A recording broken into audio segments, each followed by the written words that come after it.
Talkspace is mental health therapy that meets you wherever you are. Instead of waiting for an appointment, you can send text messages to your therapist to let them know the issues you're facing in real time, all from the privacy of your own home. To match with a licensed therapist today, go to Talkspace.com and use code SCARY to get $100 off your first month and show your support for the show. That's SCARY and Talkspace.com.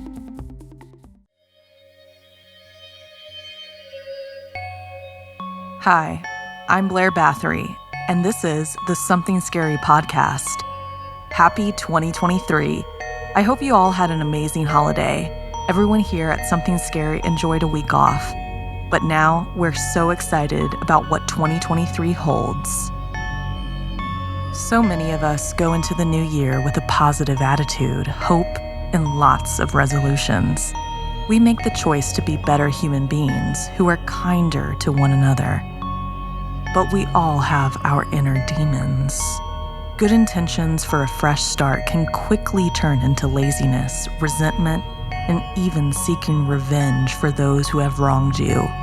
And when those inner demons are uncaged, there's no telling the damage you can cause. First, a mother's biggest fear, followed by dark secrets buried. Then, who's the real victim? Finally, in our featured story, a South African cryptid legend. So, want to hear something scary?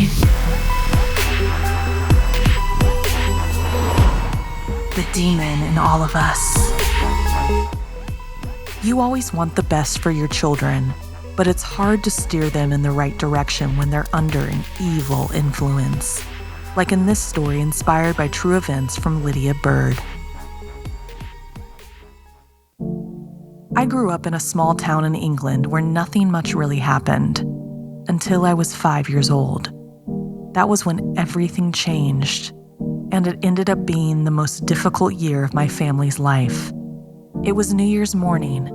Mom came into the room and it was a disaster. I hadn't slept all night and there was lipstick all over the walls and furniture. She was furious, but I told her it wasn't me. I blamed it on my friend, Julia. The thing was, I hadn't had a friend to sleep over that night. In fact, I barely had any friends at all, except for a neighbor down the street who occasionally came over to play with my dolls. I was an only child and a bit of a loner, so I was always picked on at school. My parents and teacher had determined that Julia was my imaginary friend. She wasn't imaginary to me, she was loyal, always sticking by my side. Julia had straight black hair with hot pink streaks. She had a kind face and big blue eyes. Huge, almost oversized. Eventually, the adults in my life decided having an imaginary friend was natural and probably a good thing for me. My mom did, however, think it was unusual since I had never met anyone named Julia, nor knew anyone with pink streaks in their hair. But she had to let that go and permitted me to play with her, since she was now my only friend. Julia didn't like my neighborhood friend Lizzie after she threw one of my dolls on the floor, so I stopped playing with her altogether. We were two peas in a pod, Julia and I, constantly playing in my room. We would have tea parties, and I would tell her all about my days at school. One day, my mom walked past my room and heard me talking in a low, grumbled voice to Julia. She never did tell me what I said, but whatever it was, it shook her to her core. It prompted more meetings with the school and my doctor. I remember my mom didn't want to be left alone in the same room with me. If my father wasn't there with us, she would have my aunt come over. All because of whatever it was I whispered. She was truly frightened. I could see it, even in the way she looked at me.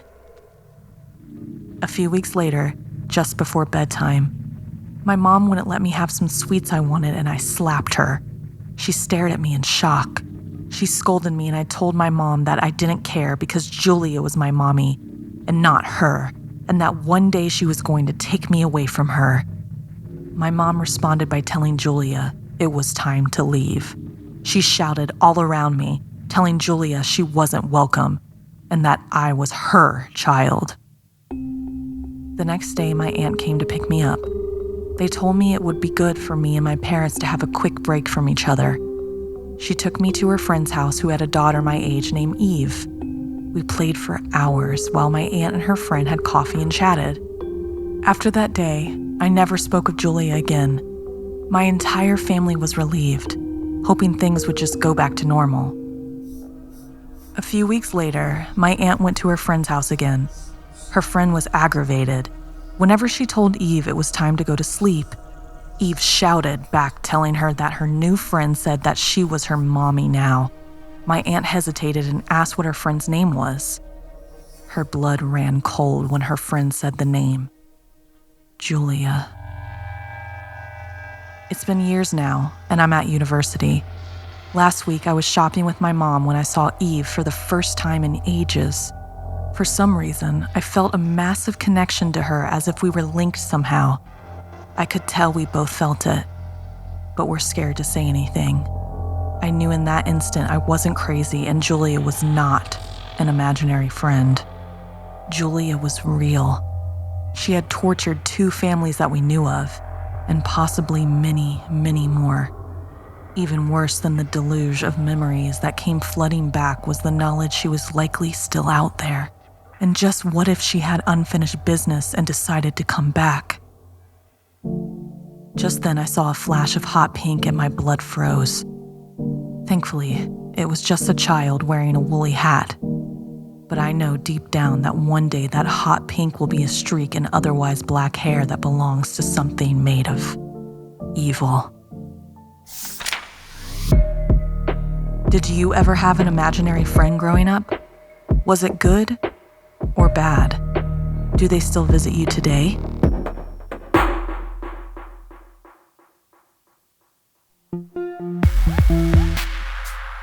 It can be difficult to count our blessings, particularly when instead they are seen as a curse. Like in this story, inspired by Colin Austad.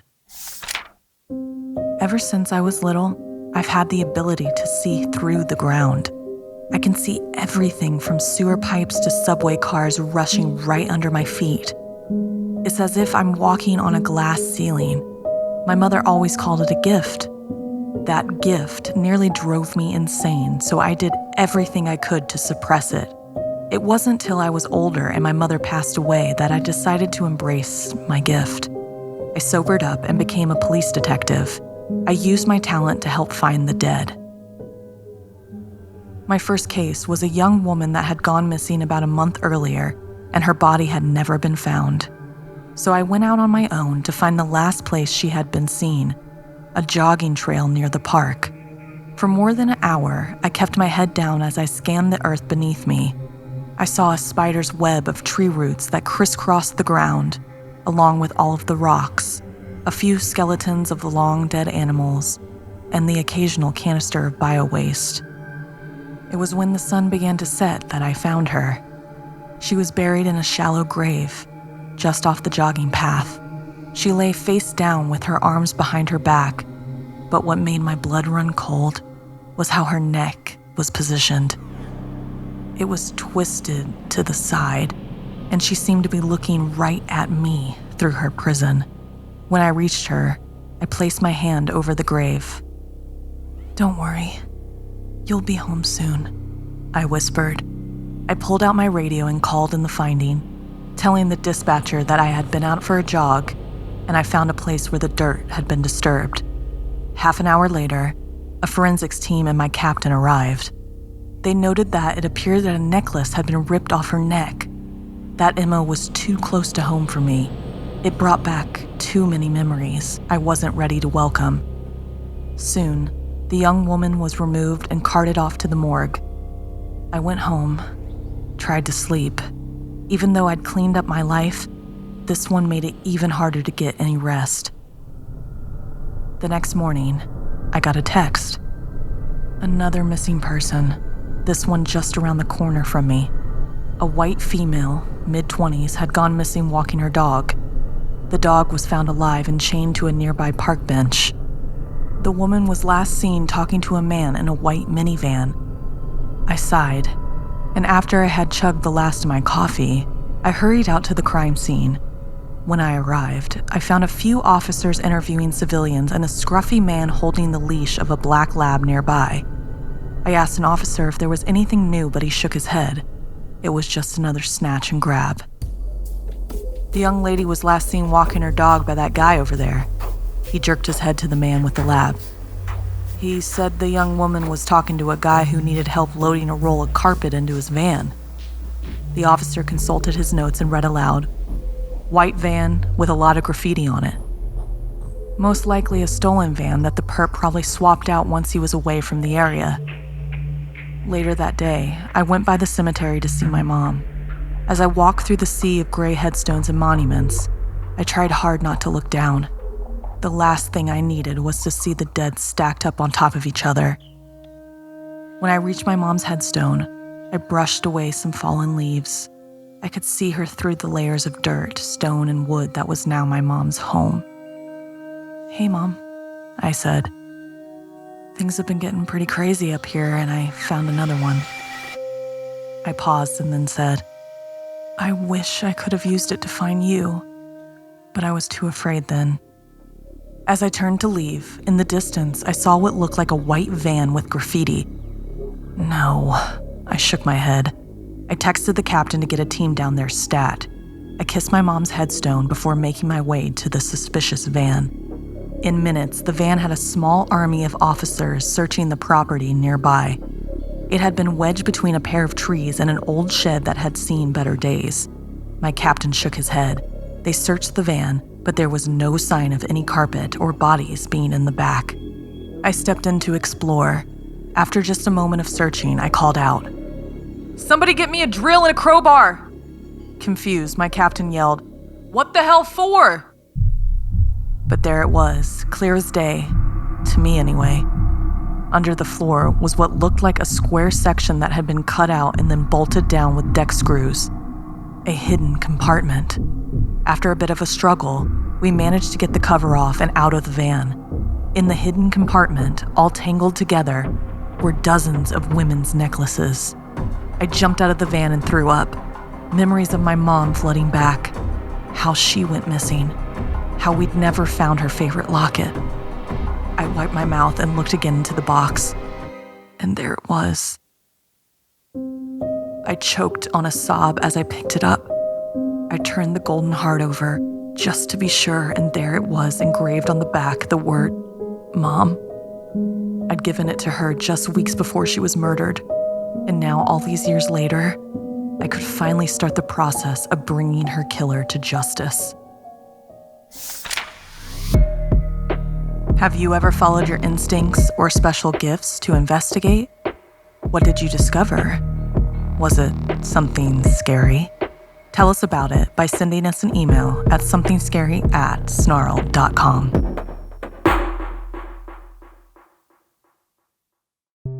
Talkspace is mental health therapy that meets you wherever you are.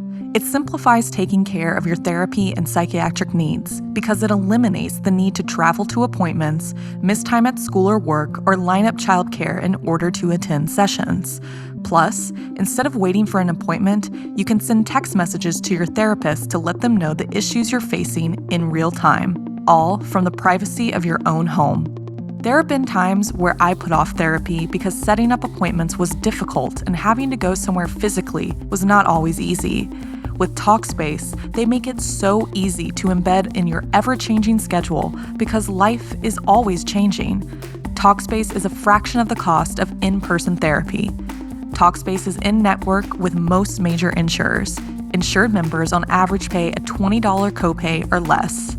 As a listener of this podcast, you'll get $100 off your first month with Talkspace when you go to Talkspace.com and use code SCARY. To match with a licensed therapist today, go to Talkspace.com and use code SCARY to get $100 off your first month and show your support for the show. That's SCARY and Talkspace.com. Being caught red-handed is often all that is needed to prove guilt. But things aren't always as cut and dry as they seem, such as in this story from Janine Pipe. I work as a warden in a juvenile detention center. As you can imagine, I meet some very troubled kids. I don't like to think of them as bad, even the ones here on homicide charges. More like they've made a bad decision, and we can help them learn how to make better choices. I've seen adults who literally epitomize evil, but never a child. Until I met West, that is. West was a straight-A student from a loving nuclear family with no history of any kind of mental illness or propensity for violence before being convicted of multiple homicide. She had no answers, no explanations for what she'd done. She had refused to speak to police or lawyers, shrinks or staff at the faculty about the incident. Not just no comment, but completely zoned out. Otherwise, she was a model prisoner, albeit a rather sad one.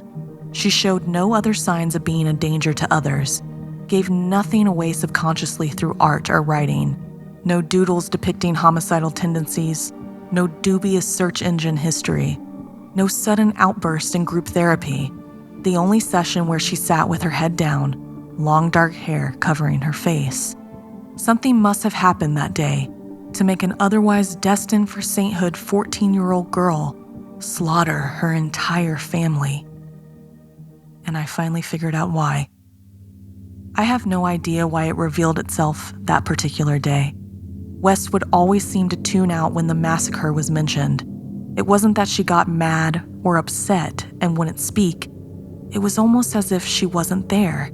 The medical professionals believe it was a coping mechanism, that her mind would shut down to keep from remembering what she'd done. And everyone believed that, what she had done. She had, after all, been caught in the act by a neighbor and remained in sit-u as the police attended and arrested her. There could be no denying it when she was literally red-handed from all the blood. I was making routine rounds that morning. At 5:30 a.m., most of the girls are still fast asleep. There will always be a few who either haven't slept at all or who wake up super early. But West wasn't usually one of them, so I was surprised to see her sitting upright on her cot. Even worse was the horrific stench emanating from her cell. My immediate thought was she must be sick. For her to be awake and to have caused that nauseating odor, she must have been up all night with an upset stomach. I was actually annoyed no one had noticed, and also a little worried. But as I entered the small room and switched on the light, the toilet was clean as always, and there was no sign of the bed or West being soiled. "West?" I called over to her, approaching carefully. She might not be in Supermax, but her family hadn't almost decapitated themselves. I edged my way over to the cot, the smell getting stronger. It reminded me of a rotten egg. It got so bad, I had to put one hand over my nose. Still, West didn't reply, didn't move an inch. She was sat up but with her head down like in therapy, her long dark hair forming a curtain over her face. I was starting to worry. My free hand hovered over the emergency button on my radio. I was close now. The cell room was not exactly sprawling, and suddenly her head jerked back and her hair moved away from the face. Yes, the face, not her face. Because what was under West's hair, where her pretty yet unhappy visage should have been, there was a blank canvas. No features, no definition, no West. There was another jerky movement, and this time I screamed as West's neck bent backwards. The blank face was now unnaturally parallel with the ceiling. This time I hit the emergency button too, knowing help would be with me within seconds. And it was literally seconds before my colleagues arrived that her head, still impossibly bent backwards, turned without its face towards me, and I knew, even though it had no eyes, it was looking right at me. Then, in the split second before the guards reached us, she was West again, head and neck now normal, face complete with sad, almost guilty expression.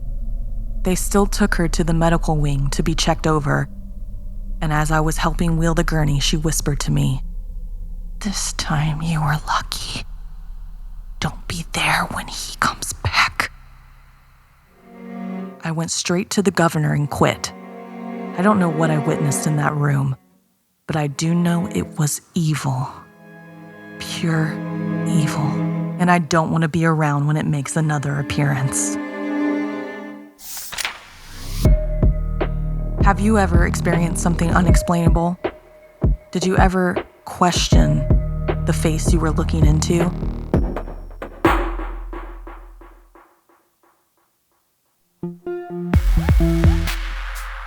In our final story, join my co-host Stephanie as she tells the tale of a South African urban legend inspired by Ba, animated over on our YouTube channel now.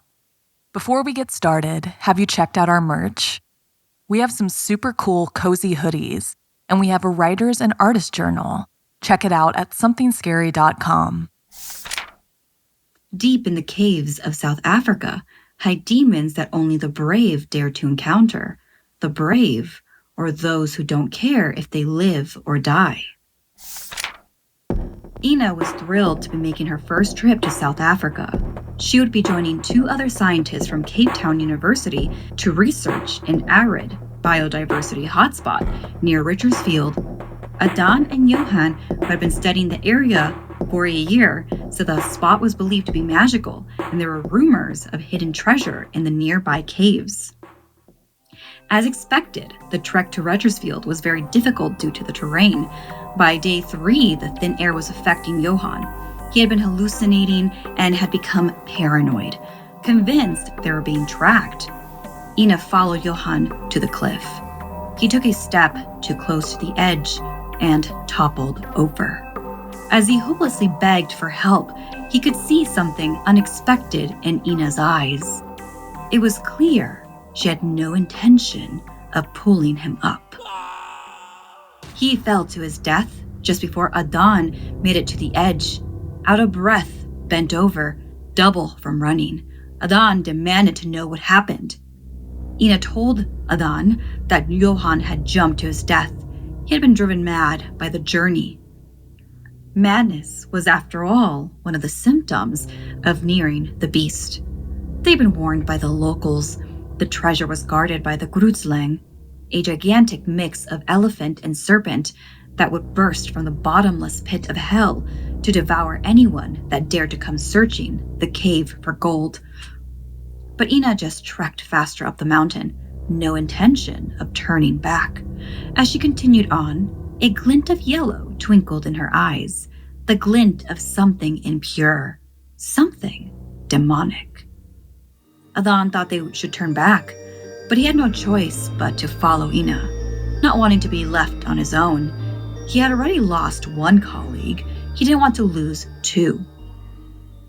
He continued to call out his concerns. Suddenly, Ina turned and grabbed Adan by the collar, shoving him closer toward the edge. Through gritted teeth, she told him the reason no one who searched for the treasure had returned was because they left the rumors of the devil get in their head and mess with them. Like Johan, Adan just caught his balance before plummeting to his own death. People thought that the closer they got to the gaping cave of hell, the more influence the devil had over them. After witnessing Ina's behavior, Adan was now a true believer. It was clear Ina was under some other influence, but he still didn't want to be alone. They continued on, Adan trailing behind Ina. After a treacherous 3 more hours in the beating sun, Ina let out an earth-shattering cry. Adan ran to her, determined to help as she was sobbing, but she wasn't upset. Shockingly, there were tears of joy. She was smiling. Just ahead, she pointed. She was sure she spotted the cave. She pulled out the photos and saw it was a perfect match. The gaping black hole made it look deep, dangerous. Ina actually believed those before had chickened out or lost their minds. She laughed at Adan's cowardliness and told him he wasn't going to get any of her riches when she retrieved them on her own from the cave. He called after her, saying he just wanted her to be safe. She stormed off into the opening, switching on her headlamp as his voice drowned out behind her. After walking for about 15 minutes, she no longer saw the mouth of the cave. Instead, she began to see something bright. The place was full of glowing precious stones and gold. No sooner did she arrive, the walls around her shook her off her feet, and the ground cracked open. Through fiery smoke slithered out the Grusling, 9 feet long, as big as a house. The head of an elephant with sharp tusks at the side of its mouth and a long serpent-like body. Ina's heart was pounding as the Grusling slid around her. She was so struck with fear, she couldn't even run. It constricted around her body and crushed her bones.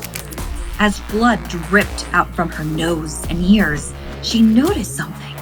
Her eyes went wide as if she was trying to speak. She tried to point, but her arms were pinned to her side. Even if they weren't, her bones no longer existed to lift them up. What she saw was Adan. He wasn't even attempting to help her. Instead, he was taking handfuls of jewels and shoving them into his pockets. He headed back out of the cave before Ina even took her last breath. "I'm alive," he thought, "and I got a few handfuls of treasure." Pleased with himself, he made his way back down the mountain. A glint of yellow shimmered in his eyes.